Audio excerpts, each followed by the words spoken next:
I wanted to share about a couple of psychic experiences I've had. One was a few days ago, and one was a few weeks ago, and I wanted to wait before I talked about them. Part of me wanted to do a video on them right away, but I think that I've processed through them enough to talk about each of them.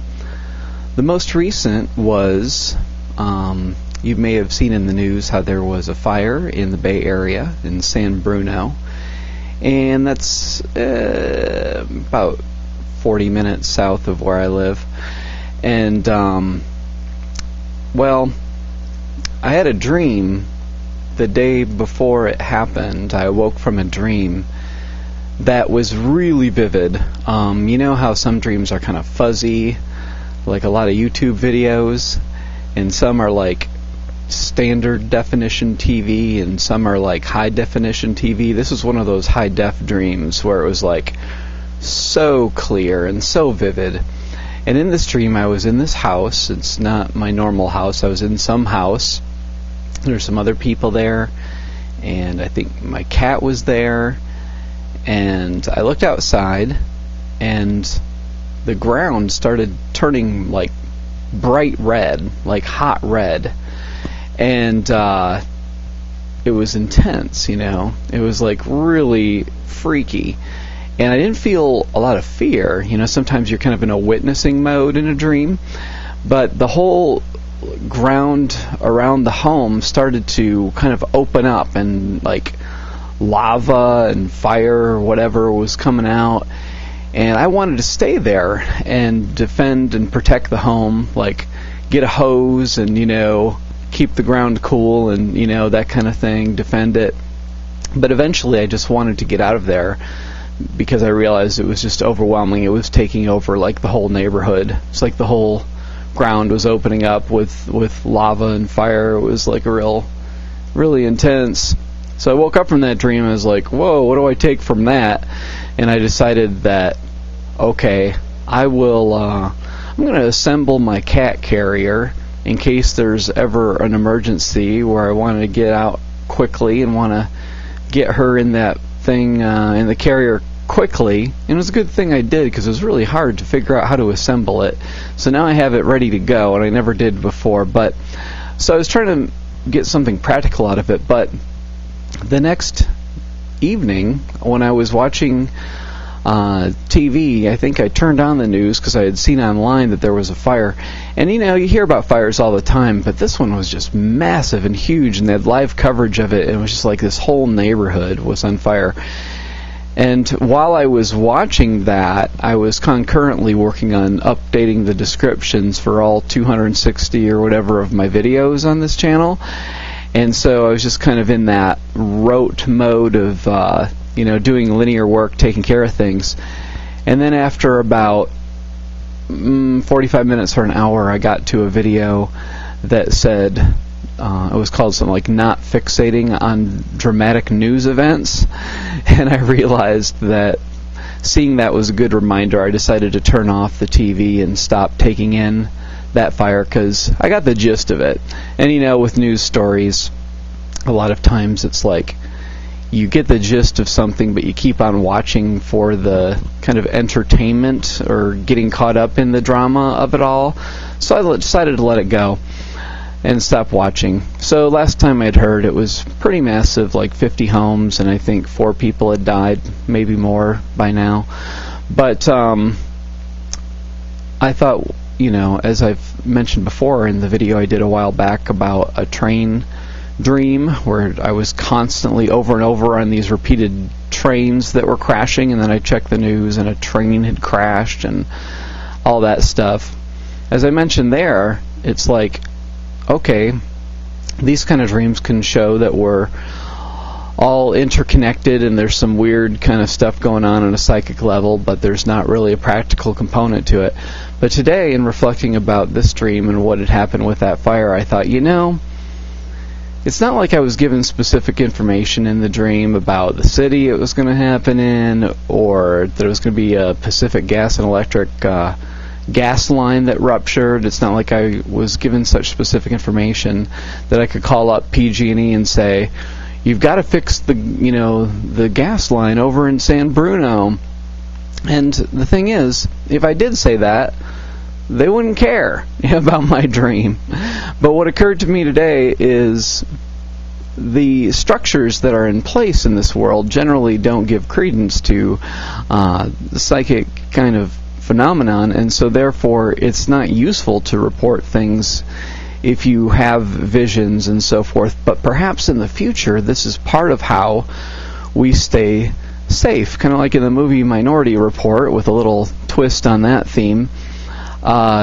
We stop problems before they occur because people envision them and people take those visions seriously, and so that can make the world a safer place in the future when we have less of a resistance to believing in psychic stuff. And I understand the resistance. I used to think all psychics were full of crap, and I was an atheist for the first 29 years of my life, and it wasn't until my spiritual awakening that I started realizing, hey, there's a lot of funky things going on here that traditional science can't explain. So I started opening my mind, and I just couldn't help but admit there were some bizarre things, and now they happen all the time in my life, daily synchronicities and things that don't make a lot of logical sense, but I'm able to interpret them and allow them to guide my life, make things more easy, just by listening to guidance and so forth.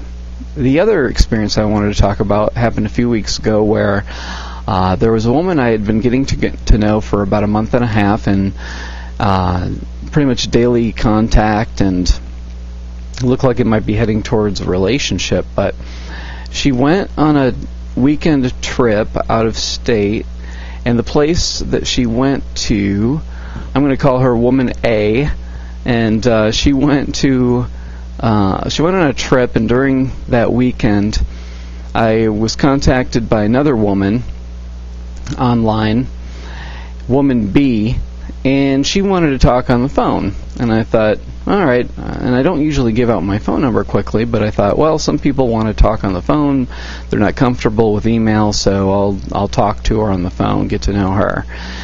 And I thought that, the fact that I was open to contact with someone else so quickly was a sign about this relationship with Woman A.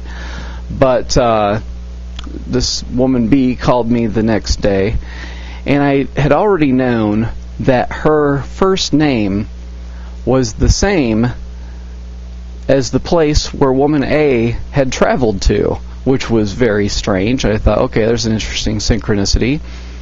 But then when I got a call from Woman B, I found out that she had the same last name as Woman A, with the exception of one letter being different. And so there it was in the caller ID. So I thought, I better pick this up. So we talked, and she said a lot about how she'd been plagued with dreams and really very sensitive, and been overwhelmed by intense dreaming and so forth. Hadn't come right out and said that she was psychic, but definitely intuitive. It was obvious. And then I talked to her a day or two later, and she said, "Who is this woman?" And she started describing Woman A, who had been in her mind's eye. She said the first time she talked with me, and then again the second time she talked with me, she was describing Woman A. And I told Woman B who Woman A was and that kind of thing. And she started mirroring back to me my ambivalence, saying, your connection with this woman is like an 8 out of 10, but you're in a place where you really need 10 out of 10 because you've settled before and you're not, going to settle again. And she was right. That's something that I had come to understand in my life, is that I've settled way too easily to avoid aloneness in the past, and just low self-esteem led me to settling in a lot of ways. And so she was right about that, and I didn't want to admit it for various reasons of the fixation that I had developed and so forth. But she was correct, and it helped me understand that really wasn't what I wanted. So things with Woman A faded, and then within a week or two, my contact with Woman B faded too. And it was like she just kind of came into my life briefly to reflect this thing that I was ambivalent about and helped me understand it more clearly. And it reminds me of that saying about people coming into your life for a reason, a season, or a lifetime. And that was like, she came into my life for a reason.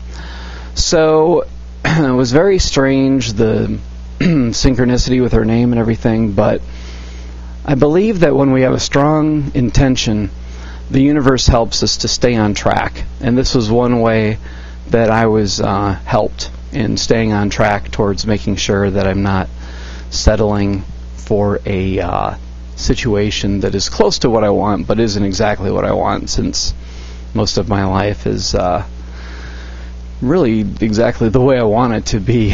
And so the relational realm, it's a lot easier to